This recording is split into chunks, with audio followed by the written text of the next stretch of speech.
If energy required to dissociate 16 gram of gaseous hydrogen into एक free second atoms is मुझे सुनाई 3 नहीं दे रहा है, मुझे सुनाई, एक सेकंड सुनाई नहीं दे रहा है कुछ भी। पता नहीं आपका नेटवर्क प्रॉब्लम है या मेरा, जो भी हो। फिर से एक और बार बोलो, स्लोली थोड़ा। मैं कंप्यूटर नहीं हूँ कि मैं गूगल की तरह वो वॉइस रिकॉर्डर करूँ। हाँ, धीरे धीरे थोड़ा बोलो। if energy required to dissociate dissociate 16 gram of gaseous hydrogen into free atoms हाँ is 3488 kilojoule हाँ at 25 degrees Celsius, हाँ। then the bond energy of HH bond will be। तो बॉन्ड एनर्जी कितने के लिए डिफाइन किया जाता है? बॉन्ड एनर्जी का डेफिनेशन क्या है?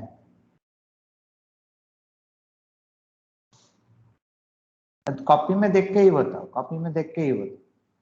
बॉन्ड एनर्जी का डेफिनेशन क्या है? कॉपी में देखकर बताओ।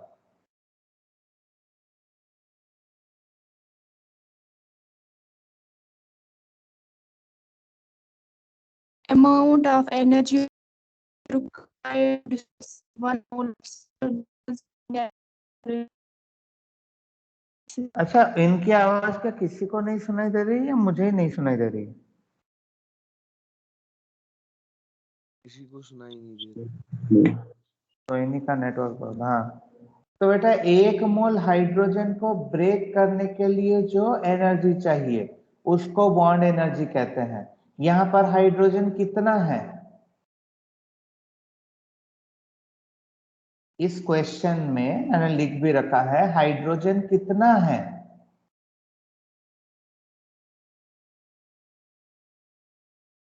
$16 ग्राम ऑफ। क्या 16 ग्राम ऑफ? नहीं, ऑफ मास का यूनिट नहीं होता, 16 ग्राम होता है। हाँ, 16 ग्राम कितना होता है?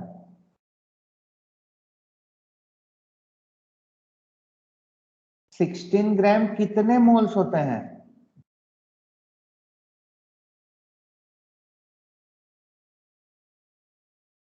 सिक्सटीन ग्राम इज 8 मोल, 16/2, 8 मोल। तो ये जो एनर्जी है वो 8 मोल हाइड्रोजन को डिसोसिएट करने के लिए लगा है। तो 1 मोल को डिसोसिएट करने के लिए 3488/8 इतना किलो जूल पर। नेक्स्ट बोलो।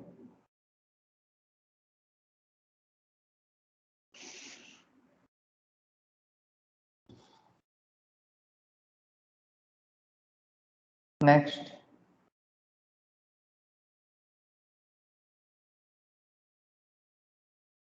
मैंने बताया था कोई भी एंथैल्पी हो वो हमेशा पर मोल डिफाइन की जाती है, हमेशा। इसलिए सारे एंथैल्पी जो भी हमने डिस्कस किए हैं वो सब इंटेंसिव प्रॉपर्टीज है।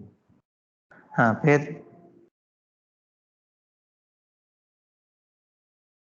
और कोई?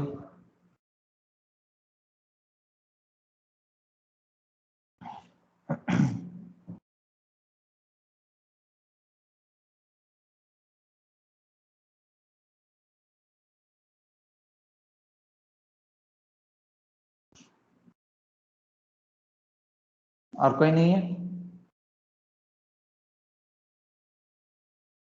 ठीक है, किसी का और कुछ है तो बता दो, और किसी का और कुछ ये है उसमें डाउट है तो? नहीं है तो कोई प्रॉब्लम ही नहीं। ओके, तो लास्ट क्लास हम लोगों ने केमिकल इक्विलिब्रियम डिस्कशन स्टार्ट किया था।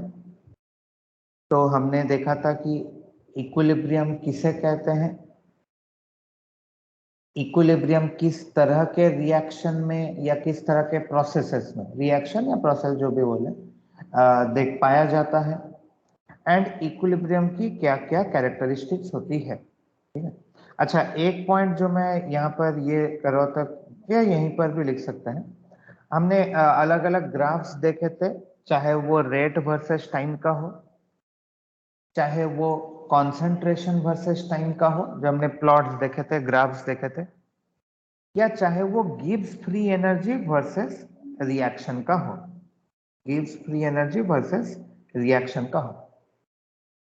ना यहां से एक चीज बताना जरूरी है जो आप जी के ग्राफ से देख सकते हैं कि चाहे तुम रिएक्टेंट के रेस्पेक्ट में देखो या प्रोडक्ट के रेस्पेक्ट में देखो, रिएक्टेंट से मतलब रिएक्टेंट का जितना भी फ्री एनर्जी था वहां से फ्री एनर्जी डिक्रीज हो रहा है।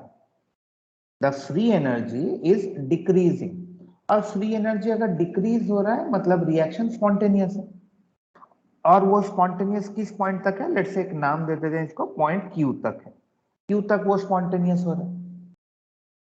उसी तरह से अगर हम प्रोडक्ट के रेस्पेक्ट में भी देखें, प्रोडक्ट के फ्री एनर्जी जिस लेवल पर है, ये जो लेवल है प्रोडक्ट के फ्री एनर्जी का, वहां से भी अगर हम पॉइंट क्यू को देखें तो वहां से भी हमारा फ्री एनर्जी डिक्रीज हुआ है, चाहे कम डिक्रीज हुआ पर डिक्रीज हुआ है। तो मतलब प्रोडक्ट के फ्री एनर्जी से भी जो क्यू पॉइंट है, ये जो मैंने क्यू पॉइंट नाम दिया है, यहां तक भी हमारा जो फ्री एनर्जी है वो भी डिक्रीज कर रहा है। मतलब ये रिएक्शन दोनों ही डायरेक्शन में स्पॉन्टेनियस है, दोनों ही डायरेक्शन में। तो because this reaction is spontaneous in both direction, एक लाइन लिखकर रख सकते हैं कि क्या, कि equilibrium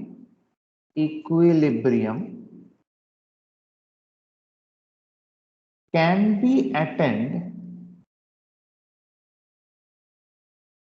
from either side of the reaction.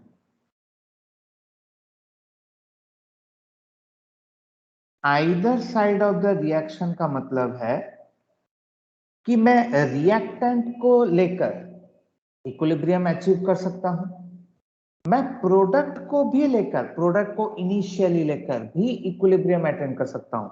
कहने का मतलब है कि अगर मेरे पास ऐसा एक रिएक्शन है कि N2O4 gas equilibrium twice NO2, ये मेरे पास एक रिवर्सिबल रिएक्शन है।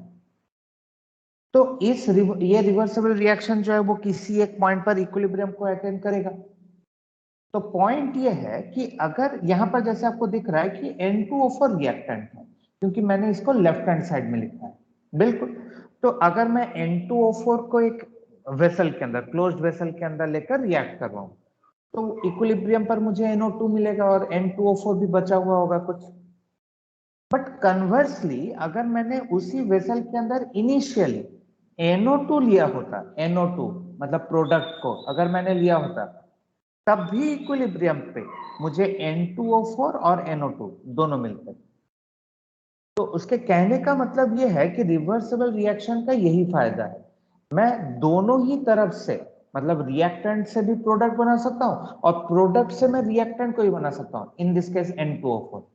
अगर मुझे लेट से N2O4 प्रिपेयर करना है तो मैं NO2 को क्लोज्ड वेसल में ले लूंगा और इक्विलिब्रियम में मैं N2O4 बना लूंगा। So the equilibrium can be attained from either side of the reaction. एक तरह से आप इसको भी कैरेक्टरिस्टिक्स में जोड़ सकते हैं, वैसे लिखा नहीं रहता है लेकिन आप लिख सकते हो, ये भी सही है। ओके, तो ये भी एक चीज हमने जान लिया। तो अब आपका जो कैरेक्टरिस्टिक्स ऑफ इक्विलिब्रियम है ये कंप्लीट है, कुछ भी ऐसा नहीं है जो छूटा है आपको, ये एक छोटा सा छूट गया था, कोई बात। सो टुडे लिख लिया ना ऊपर में। So today we are going to start with some of the physical equilibrium. Before we go into the technicality, formula ज्यादा नहीं है इस चैप्टर में, बट फिर भी उसका जो टेक्निकल एस्पेक्ट है उसमें जाएं। उससे पहले एक और छोटा सा थियोरेटिकल चीज है जिसको हमें डिस्कस कर लेना चाहिए। क्या है वो? आज हम उसको शुरू करेंगे। This is physical equilibrium. Physical equilibrium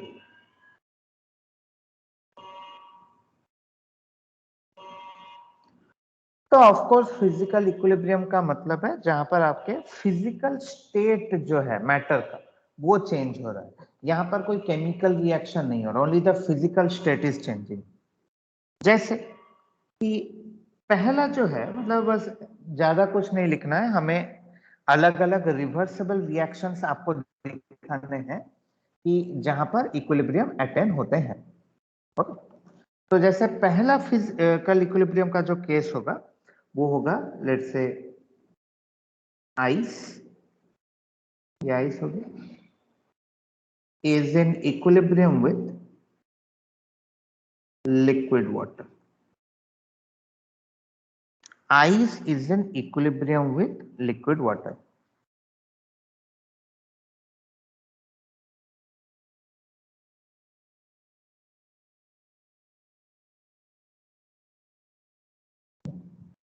तो आइस और लिक्विड वाटर कब इक्विलिब्रियम में रहते हैं? सोच के देखो कि अगर हम जैसे नॉर्थ पोल होता है, साउथ पोल होता है, मतलब जो कोल्डर रीजन्स होते हैं बेसिकली। अब मैं नॉर्थ पोल साउथ पोल इसलिए बात कर रहा हूँ क्योंकि वहां पर ओशन भी है ना। मतलब वहां पर क्या हो रहा है कि यू हैव आइसबर्ग्स भी है, लेट्स से आइस है वहां पर, और ओशन भी है मतलब वाटर भी है। तो लिक्विड और आइस मतलब या liquid and solid both are in contact with each other, दोनों ही in contact with each other होंगे। तो क्या जो आपको दिख रहा है क्या आइस वहां पर सिंपली आइसबर्ग में ऐसे बैठा हुआ है क्या? No, that ice is constantly recycling. Recycling का मतलब है कि आइस वाटर में कन्वर्ट हो रहा है, वाटर फ्रीज हो रहा है, आइस वाटर में कन्वर्ट हो रहा है, वाटर फ्रीज हो रहा है।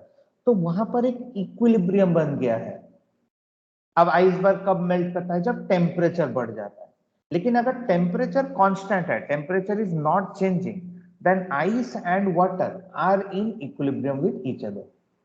तो बात यह है कि जब ये सॉलिड और लिक्विड का इक्विलिब्रियम बनता है, ये कहां पर बनता है?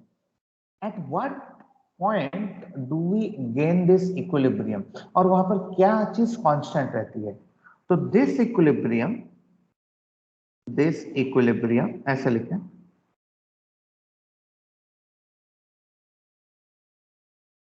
is attained at melting point of ice। जब आइस का मेल्टिंग पॉइंट आता है तभी ये इक्विलिब्रियम एस्टेब्लिश होता है।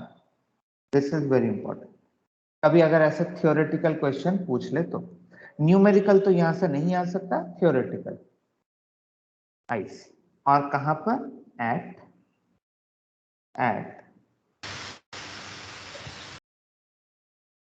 Constant pressure.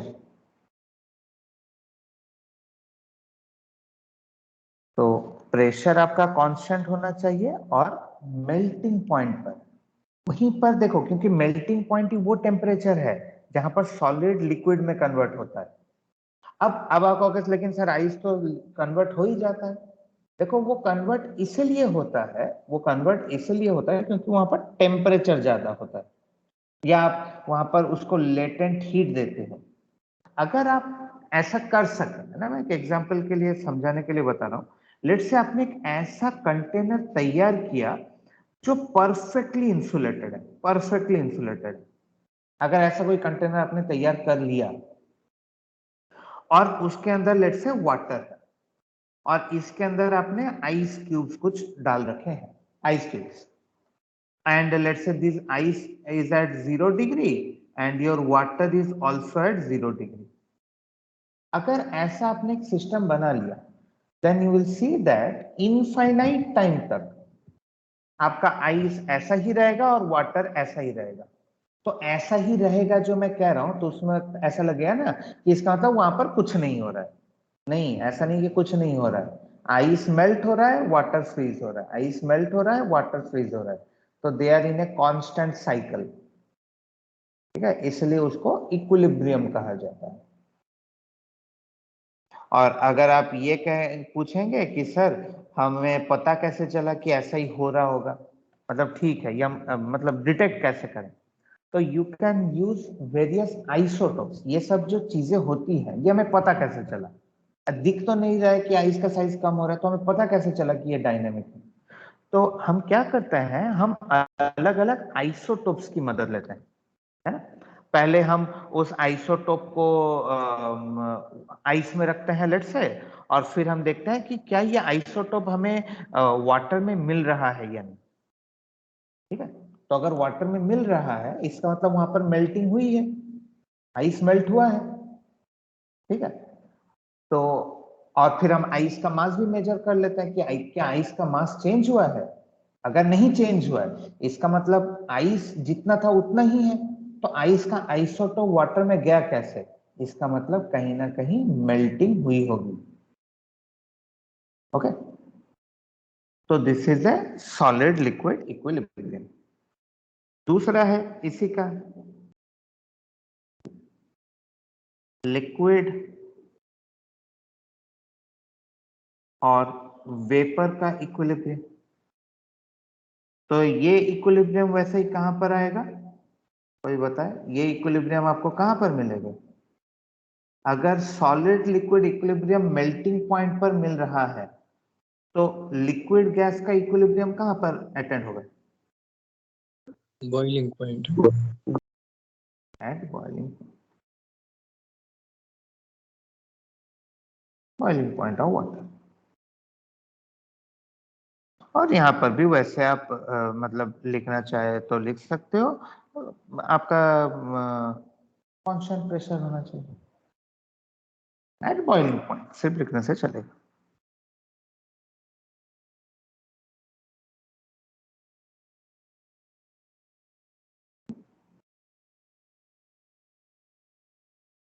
तो देखो जब लिक्विड वेपर में कन्वर्ट हो जाता है ना एट बॉइलिंग पॉइंट, तो यहां पर क्या होता है, यहां पर आपका जो वेपर प्रेशर है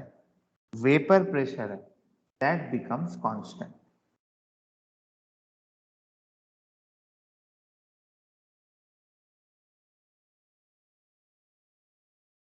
vapour pressure becomes constant.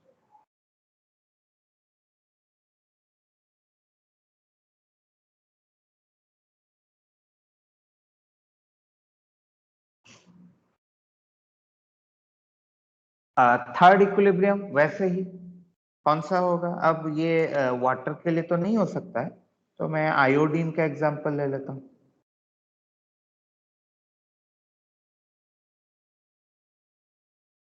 Sublimation में भी इक्विलिब्रियम आता है, मतलब देखिए जो हमें लग रहा था ना कि इरिवर्सिबल प्रोसेस है, हो जाता होगा, हर एक जगह इक्विलिब्रियम है।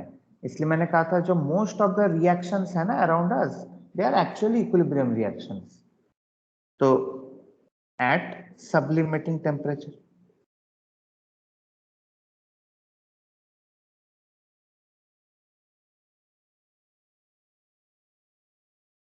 एट सब्लिमेटिंग टेम्परेचर, मतलब अगर आप सोच रहे हैं कि सर फिर इक्विलिब्रियम कैसे आ रहा है, अगर बिल्कुल सोच सकते हैं इक्विलिब्रियम कैसे आ रहा है, तो बेटा देखो वहां पर एक्चुअली हो ये रहा है कि आपने आयोडीन को क्लोज कंटेनर के अंदर रखा, ठीक है, और आपने उसको सब्लिमेटिंग टेम्परेचर पर रख के छोड़ दिया।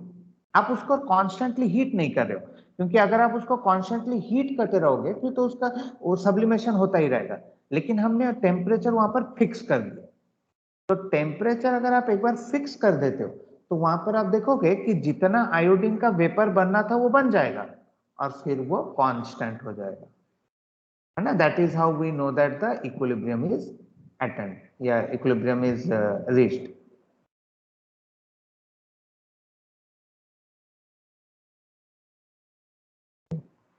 तो ये हो गया सॉलिड गैस का इक्विलिब्रियम।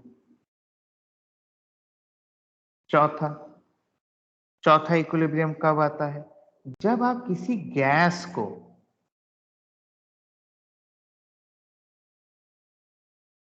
एक्वस सॉल्यूशन में डिसॉल्व करते हैं।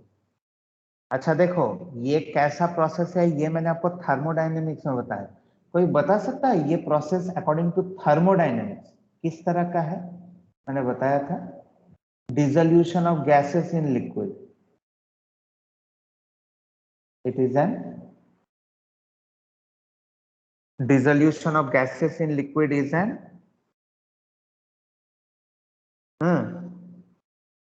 exothermic process, exothermic प्रोसेस होता है। अब ये इक्विलिब्रियम आपको कहाँ दिखेगा? ये इक्विलिब्रियम आपको दिखेगा किसी सोडा के बॉटल में या किसी सॉफ्ट ड्रिंक्स के बॉटल में, जो कार्बोनेटेड ड्रिंक्स होते हैं, एरेटेड ड्रिंक्स होते हैं, उन बॉटल्स में आपको दिखेगा कि वहां पर क्या होता है। तो वहां पर कार्बन डाइऑक्साइड को जो है एक सोडा बॉटल में या एक एरेटेड ड्रिंक्स के बॉटल में, कोक हो गया, पेप्सी हो गया, लाइक दैट, स्प्राइट हो गया, तो वहां पर उनको काफी हाई प्रेशर में डिसॉल्व करवाया जाता है। लेकिन ऐसा नहीं है कि पूरा का पूरा कार्बन डाइऑक्साइड जो है वो उस सॉफ्ट ड्रिंक बॉटल के अंदर ही डिसॉल्व हो चुका है। Some carbon dioxide is always kept above the bottle. इसलिए आप देखोगे कभी भी कोई सॉफ्ट ड्रिंक्स का बॉटल जो है वो एकदम ऊपर तक भरा नहीं होता है, मतलब उसके नेक और वाटर या जो लिक्विड है उसका, उसके बीच में गैप होता है, तो that gap is filled with carbon dioxide gas. तो कार्बन डाइऑक्साइड वहां पर भी इन इक्विलिब्रियम है। और वैसे मैं वो कार्बन डाइऑक्साइड के लिए कह रहा हूं, ये पूरे अर्थ पर चल रहा है कि अर्थ के ऊपर तो गैसेस है और हमारा 75% जो एरिया है that is covered by ocean. तो इसलिए गैसेस और ओशन में जो वाटर है they are also constantly in equilibrium with each other. अगर ज्यादा गैसेस डिसॉल्व हो गए ओशन में, मान लो कल को जाकर ओशन ने ज्यादा गैसेस डिसॉल्व करना शुरू कर दिया, तो आप देखोगे सडनली एटमॉस्फेरिक प्रेशर ड्रॉप कर जाएगा। तो ये भी एक इक्विलिब्रियम एस्टेब्लिश होती है, ठीक है। और पांचवा इक्विलिब्रियम आपका होता है जब आप कोई चीज को डिसॉल्व करते हो, किसी भी चीज को जब आप डिसॉल्व करते हो। Let's say you have salt, कोई सॉल्ट या NaCl एग्जांपल लेते हैं।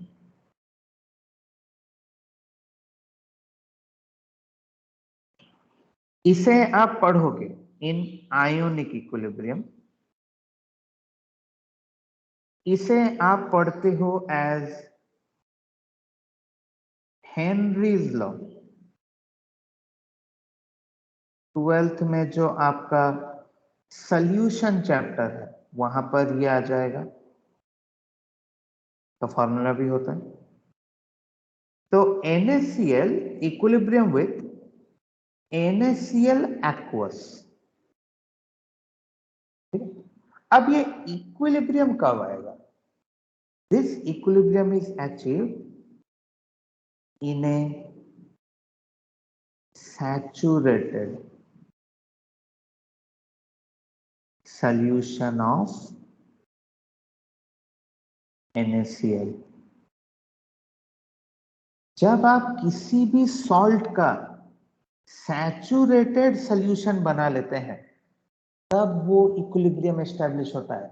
अदरवाइज ये अगर आप लाइन नहीं लिखोगे तो तुरंत आपको कोई कहेगा कि जितने भी सॉल्ट हैं इस यूनिवर्स में they are all strong electrolytes. Strong electrolytes मतलब they are 100% soluble in water, या वाटर में जाते ही वो 100% डिसोसिएट करते हैं। तो फिर जो हम कह रहे हैं इक्विलिब्रियम फिर कैसे आएगा? वो तो डिसोसिएट कर गया, डिसोसिएट कर गया मतलब डिसॉल्व कर गया। बिल्कुल, कोई भी सॉल्ट आपके लिक्विड में, वाटर में बेसिकली डिसॉल्व करता है, कोई भी सॉल्ट डिसॉल्व करता है, लेकिन फर्क इस बात का है कि उसका जो वो जो आपने सॉल्ट डिसॉल्व किया उसकी वाटर में सॉल्युबिलिटी कितनी है। अब NaCl आपके पास एक सॉल्ट है, तो आपने from daily experience also you know नमक को पानी में डालेंगे तो डिसॉल्व होगा, बट ये गलत है। नमक को पानी में डालने पर वो डिसॉल्व होता है, लेकिन जब तक आप उसका अनसैचुरेटेड सॉल्यूशन बनाते, जैसे ये भी आपने स्कूल में पढ़ा ही होगा कि आपने 1 स्पून सॉल्ट डाला वाटर में, डिसॉल्व कर गया। आपने 2 स्पून डाला, वो भी डिसॉल्व कर गया। आपने 3 स्पून डाला, वो भी डिसॉल्व कर गया। लेकिन आप अगर 10 स्पून 15 स्पून अगर एक एक करके बढ़ाते जाओगे, क्या ये हमेशा के लिए ही बढ़ता रहेगा? कभी नहीं। It will not go on increasing for ever. एक पॉइंट तक ही ये डिसॉल्व करेगा। तो जब वो उसका वो लास्ट मान लो 10 स्पून डिजोल्व होता है, लेट अस से 10 स्पून आपने डिजोल्व कर दिया एंड लेट से वहां पर वो सैचुरेटेड बन गया, आपको ये नहीं पता चलेगा। लेट से मैं कह रहा हूं, आपको पता कैसे चलेगा ये सैचुरेटेड बन गया है? कि जब आप ये 11th स्पून सॉल्ट उसके अंदर डालोगे तो आप देखोगे अब वो सॉल्ट और डिजोल्व नहीं कर रहा है, वो नीचे सेटल हो चुका है। तो इसका मतलब आपको पता चल जाएगा कि जब आपने वो 10th स्पून डाला था तो आपका सॉल्यूशन जो है वो सैचुरेट हो चुका था। तो वो 11th स्पून डालने पर वो डिजोल्व क्यों नहीं कर रहा है सॉल्ट? पहले तो कर रहा था, अब क्यों नहीं कर रहा है? क्योंकि आपने सॉल्ट के सैचुरेशन लेवल को क्रॉस कर दिया है। सैचुरेशन लेवल का मतलब उसकी मैक्सिमम सॉल्युबिलिटी, मतलब मैक्सिमम कितना अमाउंट मैं उसका डिसॉल्व कर सकता हूं, let's say in a glass of water. अगर आप उस लेवल को क्रॉस कर जाते हैं, उस लेवल के आगे निकल जाते हैं, तो और तो सॉल्ट डिसॉल्व होगा नहीं। क्यों डिसॉल्व नहीं हो रहा है? बिकॉज एक इक्विलिब्रियम आ चुका है। किसके बीच में? जो डिसॉल्व्ड NaCl है, डिसॉल्व्ड NaCl, और जो अनडिसॉल्व्ड सॉल्ट है। एट दैट पॉइंट आपको नजर तो नहीं आएगा, you can not see that, ये भी मैं आपको बता रहा हूं, आपको दिखाई नहीं देगा। लेकिन वहां पर क्या हो रहा है पता है? ध्यान करके, बहुत जरूरी है कि आपका NaCl जो है वो कॉन्स्टेंटली डिसॉल्व हो रहा है, डिसॉल्व हो रहा है, and at the same time वो प्रेसिपिटेट आउट भी हो रहा है। प्रेसिपिटेट आउट मतलब वो फिर सॉलिड में आ जाएगा। वो डिसॉल्व भी हो रहा है and at the same time precipitate out भी हो रहा है, इसलिए आपको लग रहा है कि कुछ नहीं हो रहा है। तो फिर 11th स्पून डालने पर डिसॉल्व क्यों नहीं हुआ? क्योंकि आपने उस इक्विलिब्रियम को डिस्टर्ब करना चाहा। वो 11th स्पून डालने पर डिसॉल्व क्यों नहीं हुआ पता है? क्योंकि आप उस इक्विलिब्रियम को डिस्टर्ब करना चाहते हो, और इक्विलिब्रियम खुद को डिस्टर्ब नहीं होने देना चाहता। इसलिए जो भी आपने एक्सेस उसके अंदर डाला ना, उसने कहा कि चलो तुम्हारा कोई काम नहीं है, जाओ नीचे जाकर बैठ जाओ। इसीलिए सॉल्ट प्रेसिपिटेट कर जाता है। आई बात समझ में? और इसीलिए हो सकता है आपने स्कूल में ऐसा एक एक्सपेरिमेंट भी पढ़ा होगा कि अगर एक सैचुरेटेड सोल्यूशन ऑफ शुगर में अगर हम एक थ्रेड डाल दें उसके अंदर, एक धागा अगर उसके अंदर आप डिसॉल्व कर दो, यू विल सी दैट जो शुगर के क्रिस्टल्स हैं वो उस थ्रेड के चारों तरफ ग्रो होने लगता है। ऐसा एक एक्सपेरिमेंट हुआ करता था, पढ़ा है किसी ने? एक सैचुरेटेड शुगर का सोल्यूशन लो, हॉट सैचुरेटेड सोल्यूशन, और उसके अंदर एक थ्रेड को डिप कर दो, तो आप देखोगे जैसे जैसे वो सोल्यूशन ठंडा होगा, सैचुरेटेड होना चाहिए, ऐसा नहीं कि एक चम्मच शुगर मिलाया और बिठा दिया, कुछ नहीं होगा। सैचुरेटेड अगर होगा तो आप देखोगे जो शुगर के क्रिस्टल्स हैं वो उस थ्रेड के चारों तरफ ग्रो करने लगेंगे। आई बात समझ में?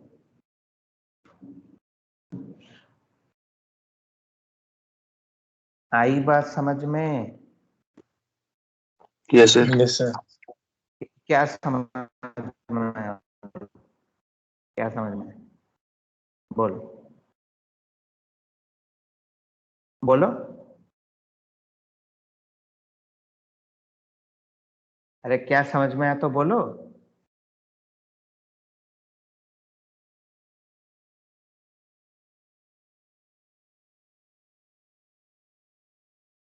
देख रहे हो? कुछ नहीं समझ में आया, वो मुझे भी पता है, मैं भी क्या समझ में नहीं आता है। चलिए अच्छी बात है, सब समझ में आया होगा।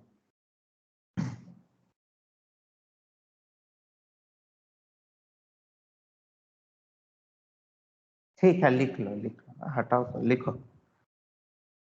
आपको भी सिलेबस कंप्लीट करना है, मुझे भी सिलेबस कंप्लीट ही करना है, क्या इतना एक दूसरे को पूछताछ करते हैं। ठीक है।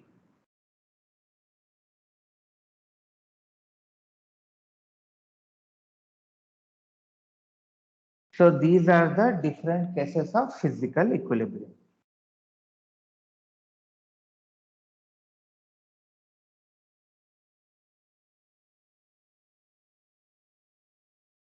So next we'll go to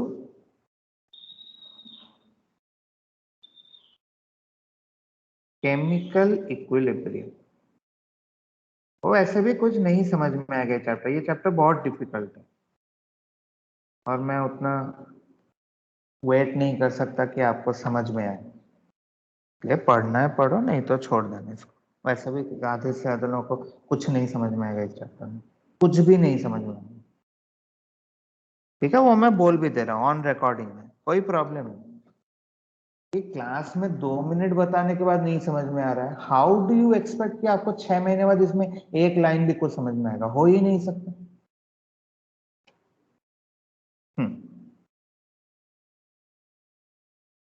law of chemical equilibrium, या लॉ ऑफ लिखे, not chemical equilibrium, law of mass action.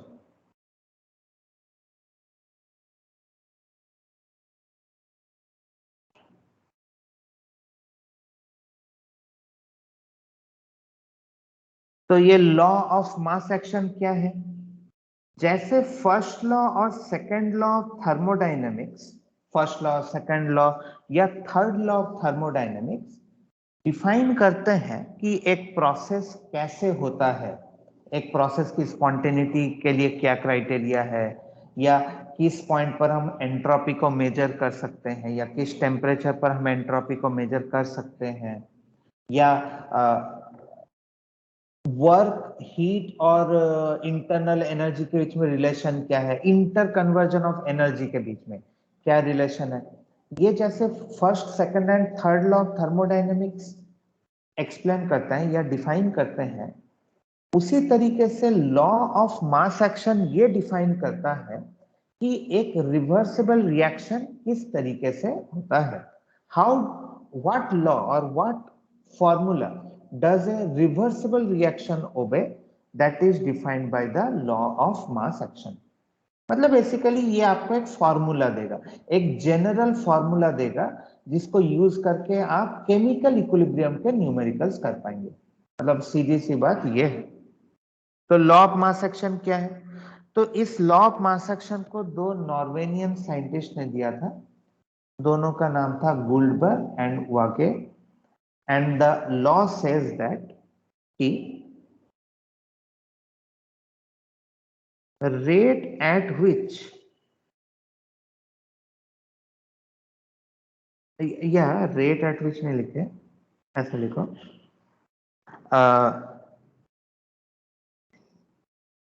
rate of reaction, rate of reaction is directly proportional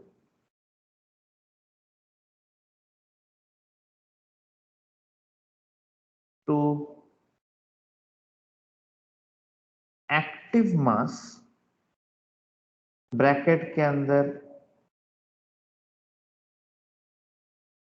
concentration और pressure,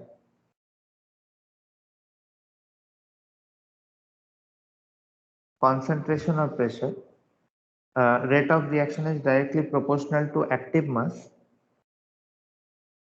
each raised to the power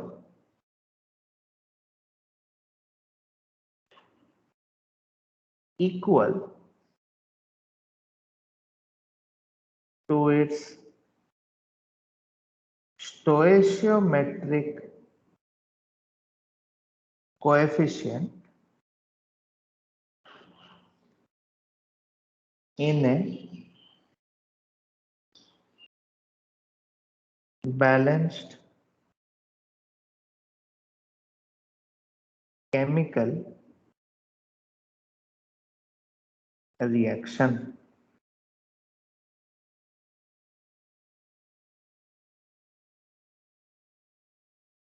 In a balanced chemical reaction.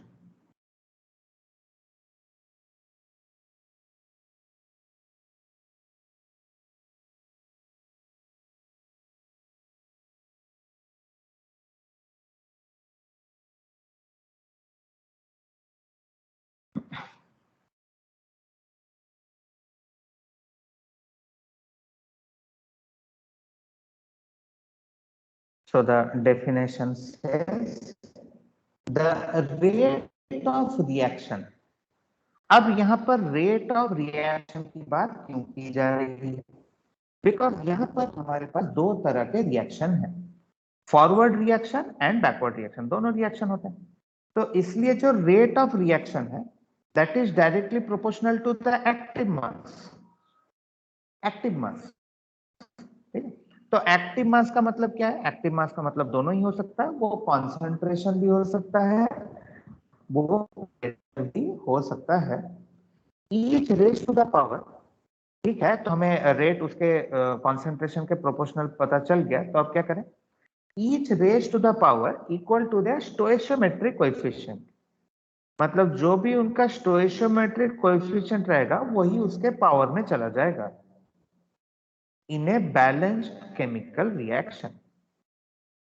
In a balanced chemical reaction, this is called as law of mass action. तो इसका मतलब क्या है ना? मतलब ये जो हमने डेफिनेशन लिखा इसको हम समझाएंगे कैसे, ठीक है? अगर डेफिनेशन नहीं भी समझ में आता है तो हम इसको इक्वेशन से समझा सकते हैं। कैसे? तो let us take a reversible reaction. चलो A plus B reversible, C plus D. अगर मेरे पास एक रिवर्सिबल रिएक्शन है लाइक दिस, तो वो क्या कहता है? अब यहां पर ये बात समझने वाली है। तो वो कहता है कि यहां पर दोनों रिएक्शन हो रहा है, एक फॉरवर्ड रिएक्शन, एक बैकवर्ड रिएक्शन। तो फॉरवर्ड रिएक्शन के रेट को अगर हम लिखें कि रेट ऑफ फॉरवर्ड रिएक्शन,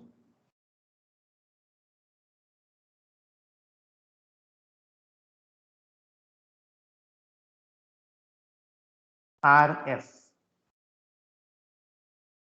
आपको याद होना चाहिए यही RF सिंबल हमने यूज किया था लास्ट क्लास में। लास्ट क्लास हमने ये RF सिंबल यहां पर यूज किया था।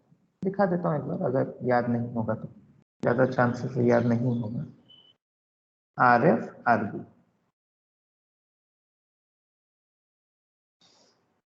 तो rate of forward reaction is equals to, sorry not equal to, directly proportional. पहले तो डेफिनेशन जो, तो ध्यान से समझना है क्या है। ऊपर का डेफिनेशन अगर नहीं भी समझ में है कोई प्रॉब्लम नहीं। तो वो कह रहा है फॉरवर्ड रिएक्शन का जो रेट है वो किस पर डिपेंड करेगा? रिएक्टेंट पर डिपेंड करेगा। क्यों रिएक्टेंट पर डिपेंड करेगा? क्योंकि फॉरवर्ड जाने के लिए आपको रिएक्टेंट चाहिए, रिएक्टेंट होंगे तभी फॉरवर्ड जाके वो प्रोडक्ट बनाएगा, ठीक है। तो रेट ऑफ फॉरवर्ड रिएक्शन किसके ऊपर डिपेंड करेगा? एक्टिव मासेस के ऊपर। एक्टिव मास का मतलब होता है concentration, concentration of A into concentration of B. मतलब सीधी सीधी बात है कि आपके यहां पर जो भी रिएक्टेंट है उनके कॉन्सेंट्रेशन को आपको लिखना है, और क्या करना है? Each raised to the power, उनके पावर में कुछ जाएगा, क्या जाएगा? इट्स स्टोइशियोमेट्रिक कोएफिशिएंट, जो भी इनके स्टोइशियोमेट्रिक कोएफिशिएंट है। तो ए के पावर में जाएगा स्मॉल ए, बी के पावर में जाएगा small B, in a balanced chemical equation. So this is our balanced chemical equation. तो फॉरवर्ड रिएक्शन का रेट किसके ऊपर डिपेंड करेगा? रिएक्टेंट के ऊपर। Similarly rate of backward reaction किसके ऊपर डिपेंड करेगा?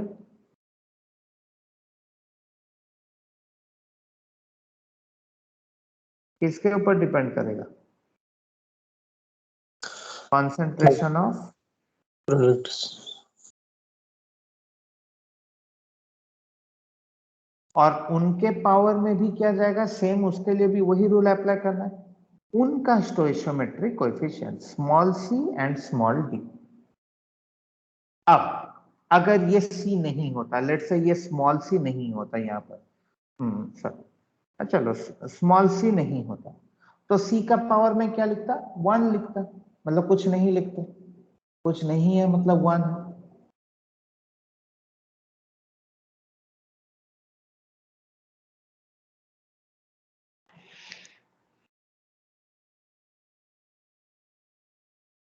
Small c and small d. This is rate of forward reaction and this is rate of backward reaction. तो बस अब एक हमें छोटा सा काम करना है जिससे हमारा एक बहुत लंबा रूट खुल जाएगा, जिससे कि अब हमें ज्यादा कुछ नहीं, हमें पता है कि जब हम प्रोपोर्शनलिटी साइन को हटाते हैं, ये तो डेफिनेशन है, ये जो मैंने लिखा है this is according to the law of mass action, ये तो डेफिनेशन है।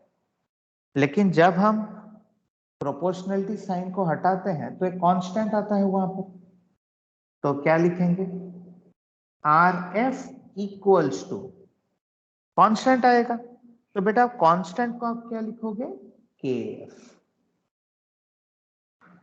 ए to the power A B to the power,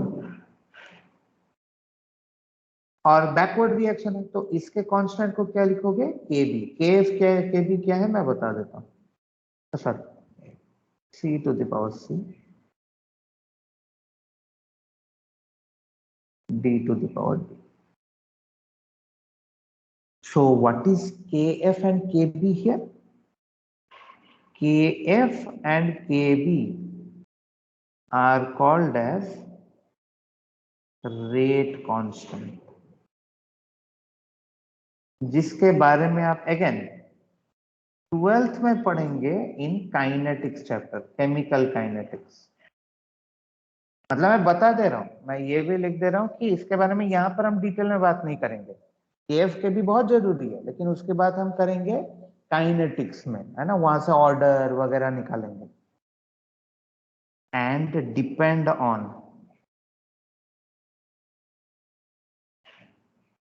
K का जो वैल्यू है वो डिपेंड किसके ऊपर करता है, टेम्परेचर एंड कैटलिस्ट। अच्छा, अब आप कहोगे सर हमने तो लिखा था कि इक्विलिब्रियम पर कैटलिस्ट का इफेक्ट नहीं होता है। हाँ बिल्कुल, इक्विलिब्रियम पर कैटलिस्ट का कोई इफेक्ट नहीं होता है, केएफ केबी के वैल्यू पर कैटलिस्ट का इफेक्ट होता है। वो जब काइनेटिक्स चैप्टर आएगा वहां पर आपको समझ में आएगा क्यों मैंने लिखा ये दो, और तब मैं याद दिला दूंगा कि इक्विलिब्रियम में ऐसे लिखवाया था। अब इनको रेट कांस्टेंट क्यों कहा जाता है, बिकॉज आपने इन कांस्टेंट को रेट इक्वेशन में लिखा है। आप कह रहे हो rate of forward reaction, rate of backward reaction, तो रेट इक्वेशन में आप ये कांस्टेंट को पुट कर रहे हैं, तो इसलिए इसको कहा जाता है रेट कांस्टेंट। वैसे इसके दूसरे नाम भी होते हैं, वेलोसिटी कांस्टेंट, तो वेलोसिटी कांस्टेंट भी कहा जाता है, स्पेसिफिक रेट भी कहा जाता है, तो इसके अलग अलग नाम है, लेकिन यहाँ के लिए हम इसको सिर्फ रेट कांस्टेंट ही बोलेंगे।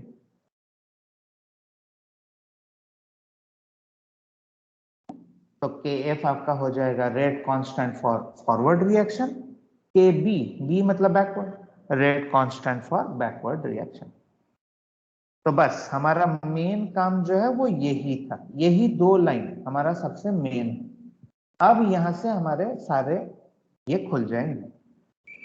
तो अब अगर मैं कहूं कि अब अगर मैं इक्विलिब्रियम वाला कंडीशन लगा दूं कि एट इक्विलिब्रियम,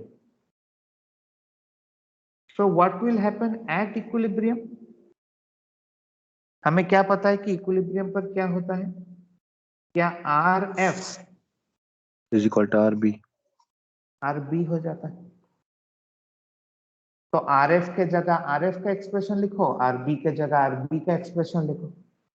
तो आर एफ के जगह मैं लिखूंगा K F A to the power A B to the power B, और आर बी के जगह लिखूंगा K B C to the power small C and capital D to the power small D.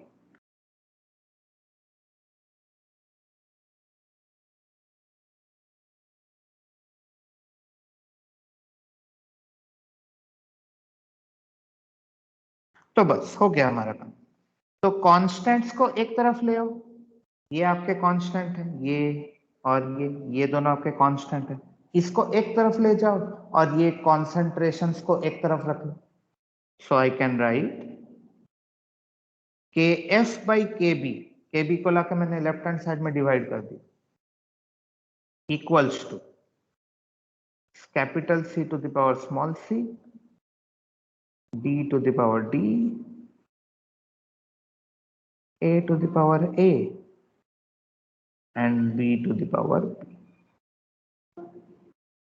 And this ratio Kf by Kb is called Keq, जिसको कहा जाता है equilibrium constant.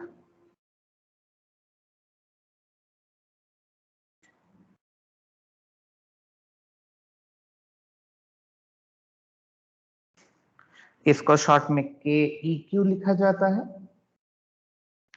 EQ for equilibrium और K constant के लिए था, Keq या फिर इक्विलिब्रियम कांस्टेंट।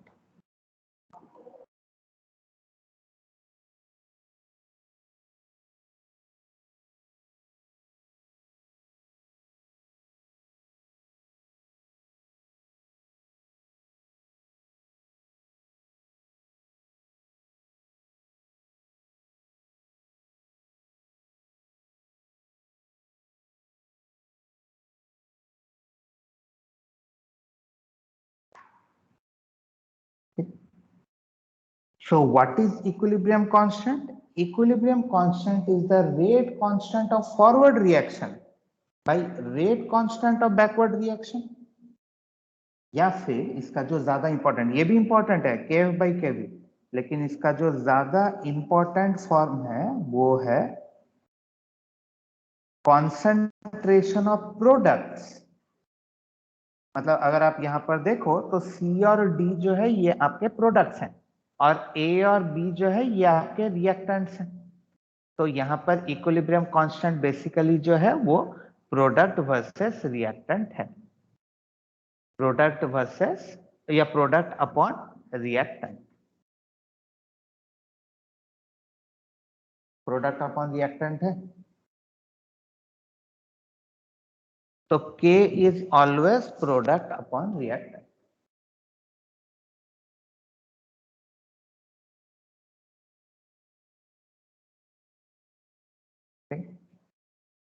अच्छा, तो पहला चीज तो मैं यहां से आपको बता दूं कि इक्विलिब्रियम कांस्टेंट किसके ऊपर डिपेंड करता है। Equilibrium constant depends only on temperature. तो ध्यान से देखिए, इसलिए मैंने दोनों जगह मेंशन कर दिया। अगर ऊपर आप रेट कांस्टेंट को देखें तो मैंने लिखा है rate constant depends on temperature and catalyst. वो क्यों है मैं अभी नहीं बताऊंगा, मैं आपको नाम बता सकता हूं क्यों होता है, it comes from Arrhenius equation. लेकिन जो इक्विलिब्रियम कांस्टेंट है वो सिर्फ टेम्परेचर पर डिपेंड करता है, नथिंग एल्स। तो अब इस पर एक बेसिक सा क्वेश्चन कैसे दिया जा सकता है कि जैसे मैं कोई एक रिएक्शन ले लूं A इक्विलिब्रियम विथ B, ऐसा एक बेसिक सा रिएक्शन। तो अगर आपको Kf दे दिया जाए ना, ऐसे रिएक्शन के ऊपर लिख कर दे देगा, लेट्स से ये है 1.5 इंटू 10 टू द पावर -6, और Kb आपको दे दिया जाए ऐसे 3 इंटू 10 टू द पावर -4, ऐसे दे दिया जाए। तो अगर आपको पूछ ले then what will be the equilibrium constant for this reaction, या K1 K2 भी लिख सकता है, Kf Kb ना लिखकर K1 K2 भी लिख लेगा, है ना, मतलब इस तरीके से देगा बेसिकली। तो K इक्विलिब्रियम किसके बराबर होगा, Kf अपॉन Kb। तो Kf के जगह मैं उसका वैल्यू रखूंगा, Kb के जगह मैं उसका वैल्यू रखूंगा। तो 1.5 का डबल होता है 3 और ये ऊपर जाके हो जाएगा 10 टू द पावर कितना हो जाएगा -2, ये हो जाएगा 0.5, तो 5 into 10 to the power -3. This will be your equilibrium constant.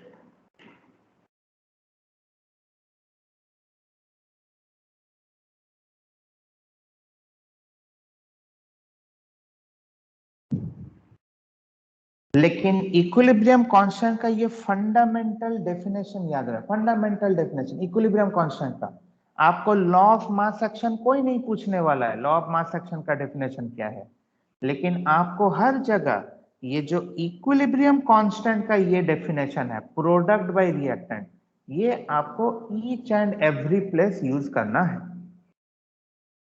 Product upon reactant ये आपको हर जगह यूज करना है।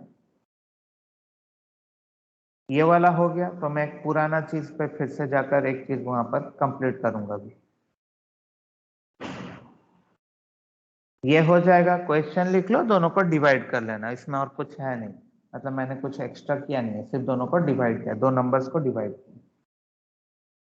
अच्छा, तो अगर ये आपका हो गया हो तो अब थोड़ा सा पीछे ग्राफ में चले आइए and look at this second, third and fourth graph, second, third and fourth graph. क्यों मैं सेकंड, थर्ड, फोर्थ की बात कर रहा हूं? अब मुझे बताइए, क्योंकि अब आपको इक्विलिब्रियम कांस्टेंट का जो जनरल फॉर्मूला है वो पता चल चुका है, और यहां पर और वहां पर भी आप कॉन्सेंट्रेशन ही ले रहे हैं, मतलब कहने को तो एक्टिव मास है, लेकिन एक्टिव मास हमने कहा कि कॉन्सेंट्रेशन या प्रेशर दोनों के ही बराबर हो सकता है। तो अब उसी के बेसिस पर मुझे बताएं कि जो सेकंड वाला है, मतलब पहला, ये मैं इसको 1 लिख रहा हूं, ये जो ग्राफ है, यहां पर इक्विलिब्रियम कांस्टेंट कितना होगा, कौन बता सकता है?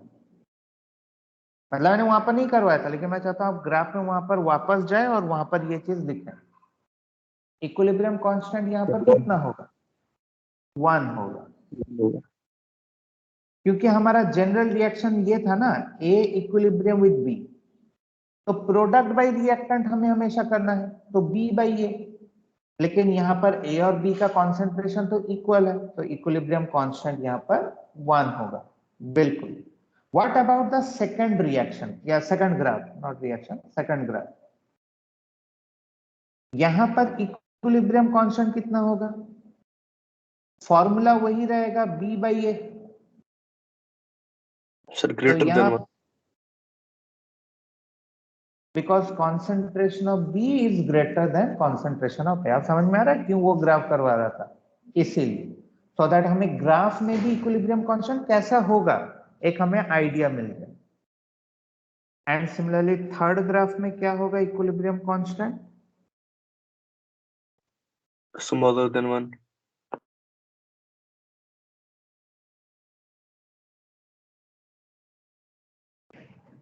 तो ये तीनों चीजें आप उन प्लॉट्स में लिख लें।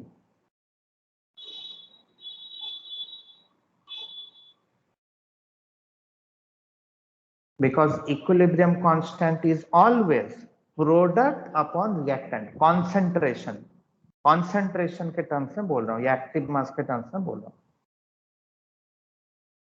रेट कांस्टेंट के टर्म में फॉरवर्ड अपॉन बैकवर्ड।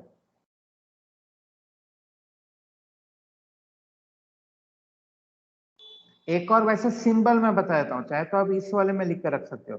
कई बार फॉरवर्ड रिएक्शन को ना वो K1 लिखता है, मैं आपको बता दे रहा हूं, जान के रखो, so that कभी क्वेश्चन में ये ना हो। और बैकवर्ड रिएक्शन में ना वो K-1 ऐसा लिख देगा, लेकिन वो कुछ माइनस का कोई वहां पर सिग्निफिकेंस नहीं है।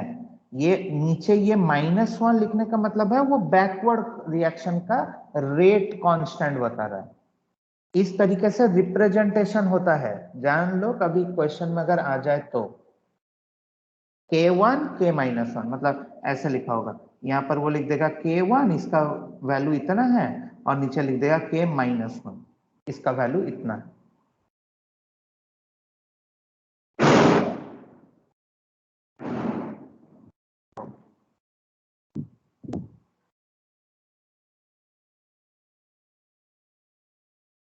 तो ये हुआ हमारा expression for rate equilibrium constant, sorry equilibrium constant. तो एक छोटा सा यहां पर नोट लिखें कि क्या नोट लिखेंगे कि देखो जो हम यहां पर एक्टिव मास की बात कर रहे हैं, तो ये जो एक्टिव मास है वो मतलब एक्टिव मास जो है दैट मींस कंसंट्रेशन और प्रेशर, मैंने लिख दिया कंसंट्रेशन या फिर प्रेशर होता है इसका ये। तो फिर एक बात सोच के देखो कि हमारे पास 3 स्टेट ऑफ मैटर होते हैं, सॉलिड, लिक्विड एंड गैस, ये तीनों होते हैं। ध्यान रहे इन तीनों में active mass of solids and active mass of liquid जो है वो हमेशा 1 होता है बाय डेफिनेशन। अब जब मैं लिक्विड का 1 लिखता हूं तो तुरंत एक मिसकॉन्सेप्शन हो जाता है, ठीक है।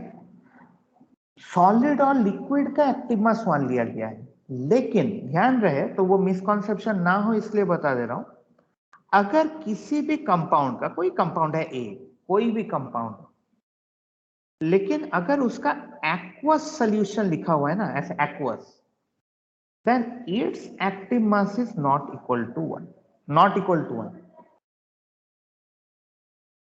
एक्टिव मास 1 होता है लिक्विड्स का। तो फिर अब आप पूछ सकते हो सर लिक्विड का मतलब फिर क्या?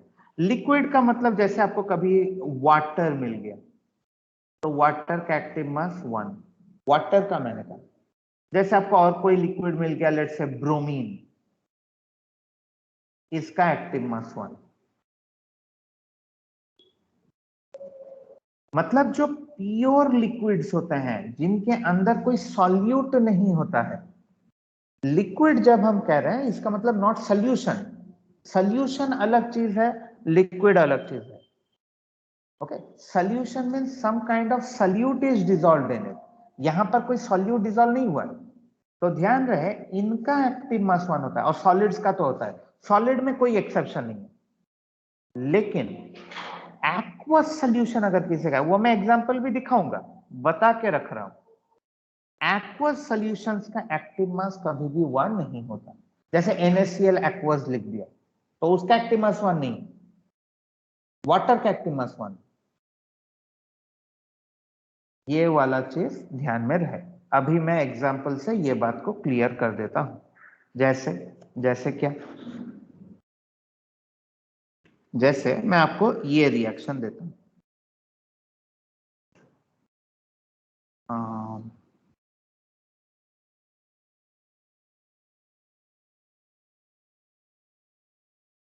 अच्छा चलो ये रिएक्शन देते हैं।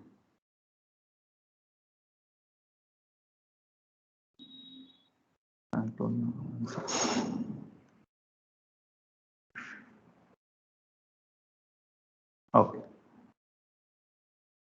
तो ये हमारे पास रिएक्शन है, ये हमारे पास रिएक्शन है। तो मुझे अगर इस रिएक्शन का इक्विलिब्रियम कांस्टेंट का एक्सप्रेशन लिखना है, ये रिवर्सिबल रिएक्शन है, तो अगर मुझे इसके इक्विलिब्रियम कांस्टेंट का एक्सप्रेशन लिखना है तो मैं क्या लिखूंगा? इक्विलिब्रियम कांस्टेंट हमेशा क्या होता है? Product upon reactant, always product upon reactant. हाँ, तो फिर क्या होगा अगर प्रोडक्ट अपॉन रिएक्टेंट है? तो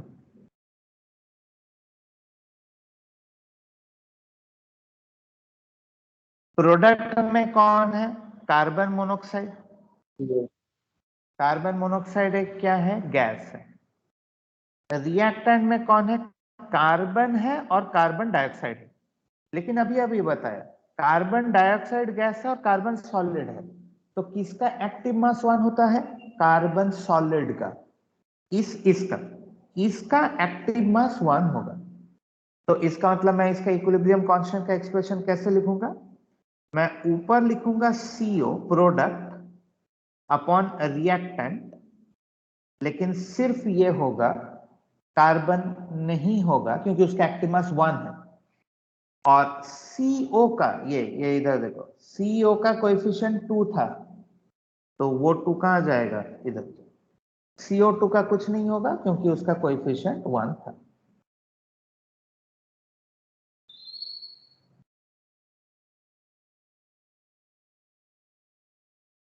इसका क्या होगा?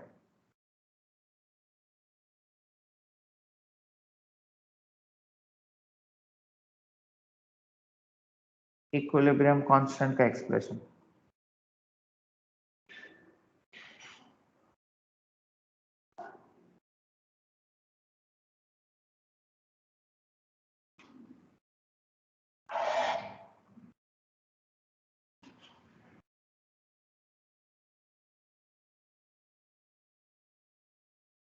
इसके इक्विलिब्रियम कांस्टेंट का एक्सप्रेशन क्या होगा? NH3 to the power 2.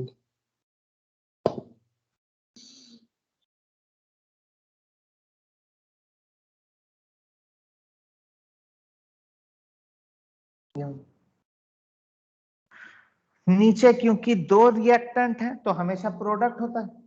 Reactant दो है तो N2 और H2। N2 का कोएफिशिएंट 1 है तो उसके पावर में कुछ नहीं लिखा जाएगा, और H2 का पावर लेकिन 1 है, कुछ नहीं लिखा है मतलब 1 है, 0 नहीं है। और H2 का कोएफिशिएंट 3 है तो उसके पावर में 3 लिखा जाएगा। और यहां पर हमने सभी को क्यों लिखा? Because all are gases. अगर मैं ये रिएक्शन दूं तो इसका इक्विलिब्रियम कांस्टेंट क्या होगा?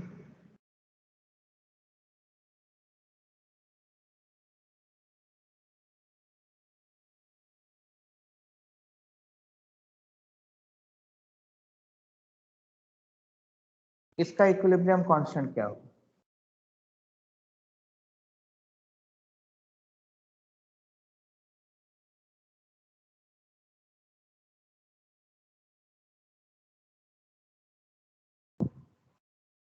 कितना डिफिकल्ट है ये? CO2. सिर्फ होगा ये एक्टिव मास ऑफ CO2। वैसे इसको लिखने का अलग तरीका भी है, वो हम आगे जानेंगे, लेकिन यहाँ पर सिर्फ CO2 होगा बिकॉज कार्बन डाइऑक्साइड और calcium carbonate, sorry calcium oxide, calcium oxide और कैल्शियम कार्बोनेट दोनों ही सॉलिड है। एक आखिरी एग्जांपल,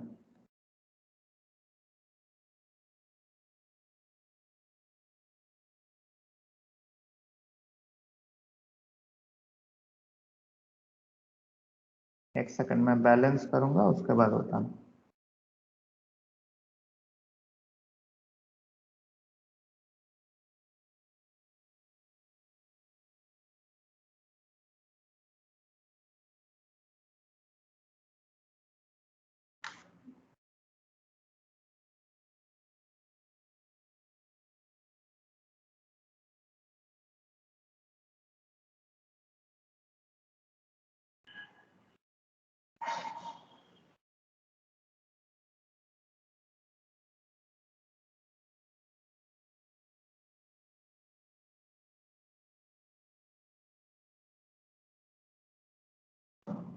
क्या होगा?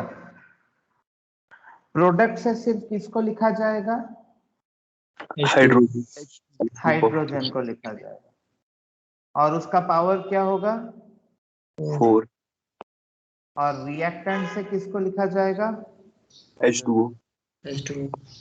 और इसका भी पावर होगा 4। 4 अब यहाँ पर कहोगे वाटर को क्यों लिखा? क्योंकि मैंने वाटर यहाँ पर लिक्विड नहीं, मैंने वाटर यहाँ पर गैस लिख रखा है। मैंने वहां पर लिखा है लिक्विड का एक्टिव मास 1 होता है, गैस का नहीं, तो इसलिए नीचे वाटर भी रहेगा। अगर ये लिक्विड वाटर होता तो इसको हम नहीं लिखते। तो उसका एग्जांपल मैं नेक्स्ट क्लास उसी से शुरू करूंगा।